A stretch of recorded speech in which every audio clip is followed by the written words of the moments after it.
আপনি মরে গেলেন, দিয়ে আবার কি করে ফেরত এলেন? এ তো মাথায় কিছু ঢুকছে না আমার। সুরের বাচ্চা, তোর ওটা মাথা না বাড়ার মাথাবে? এই এমএলএ বিকাশ দত্তকে মারার মতো এখনো কোনো প্লেয়ার এই জগতে জন্ম হয়নি। তোরা তো একটা কথা ভালোভাবে জানিস, যে একটা কথা সাচ্চা, আমি পাক্কা হারামির বাচ্চা। সে তো বুঝলাম বড় ভাই, কিন্তু একটা মানুষ মরে গিয়ে আবার কি করে ফেরত আসে? এইটা জানতে পারবি, তবে ধীরে সুস্থে, কোনো তাড়াহুড়ো করি নয়। ঠিক ঠিক আছে বড় ভাই, আপনি যা ভালো মনে করেন তাই করেন। আর সে 12 ভাতারের বেটা হামসাফার কোথারে?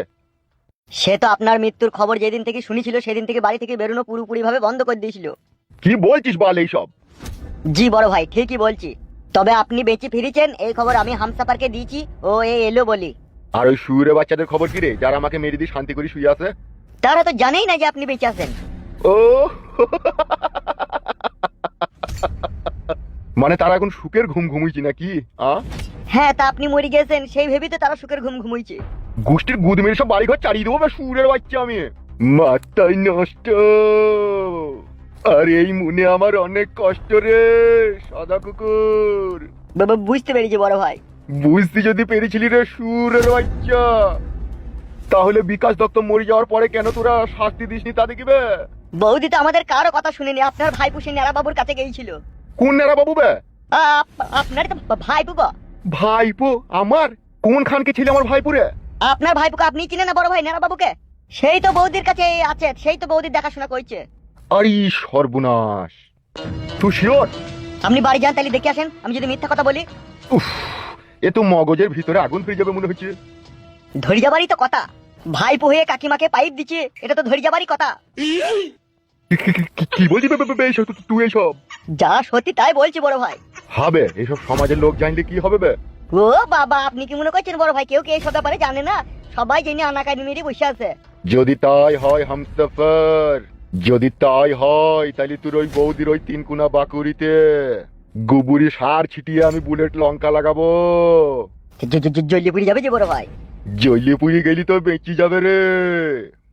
এই ঘটনা যদি সত্যি হয়, 5 কেজি বোম্বাই মরিচকে মিক্সচার মেশিনে ভরি গুঁড়ো করি বাই করি 1 বালতি জলে গুলি মগে করি তার পাকানে আমি ঝাপটা মারবো, তবেই আমার নাম বিকাশ দত্ত সাদা কুকুর। বাড়া রে, সব জলদি পুড়ে একাকার হয়ে যাবে রে। সুরের বাচ্চা, কি খবর শোনালি রে তুই আমাকে? বুকের ভিতরে আমার আগুন ধরে গেল। বড় ভাই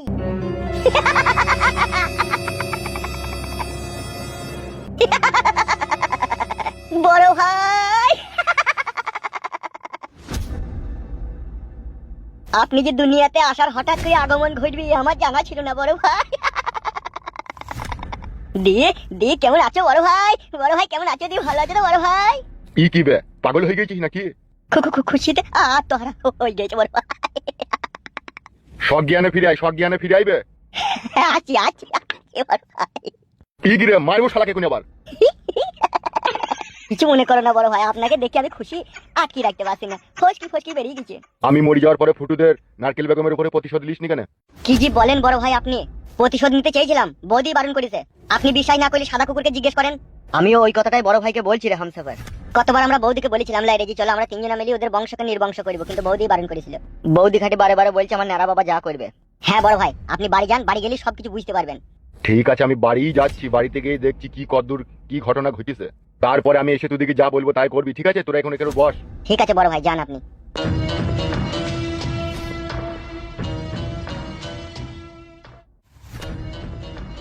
বে এ বাড়া আবার ভূত ফুত লয় তো? না না, ভূত লয়, ও এমএলএ বিকাশ দত্তই। বাড়া তাহলে মানুষ মরে গিয়েও বেঁচে আছে? জানি না, তবে সেদিন রাতে যে ঘটনাটা ঘটেছিল তা কি ঘটেছিল এমএলএ বিকাশ দত্ত সাহেব পুরোপুরি আমাদেরকে খুলে একদিন বলবে। এই ধীরে সুস্থে এইটুকুনি আমাকে এখনই বললো। ওইসব দেখে লাভ নাই বাড়া, এমএলএ বিকাশ দত্ত সাহেব আছে, এবার আমরা রাম রাজত্ব করে আবার বাঁচবো আবার নতুন করে। হ্যাঁ বাড়া, কদিন আগে সবাইকে ভাই বলে সম্মান দিতে হয়েছিল, এবার তো সুরের বাচ্চা ছাড়া আর কোনো কথা বলবো না রে। সত্যি মারা বিকাশ দত্ত সাহেব ছিল না তা মারা পৃথিবীতে মনে হচ্ছে কেউ নাই আমাদের আপন স্বজন বলতে। সত্যি এটা বলা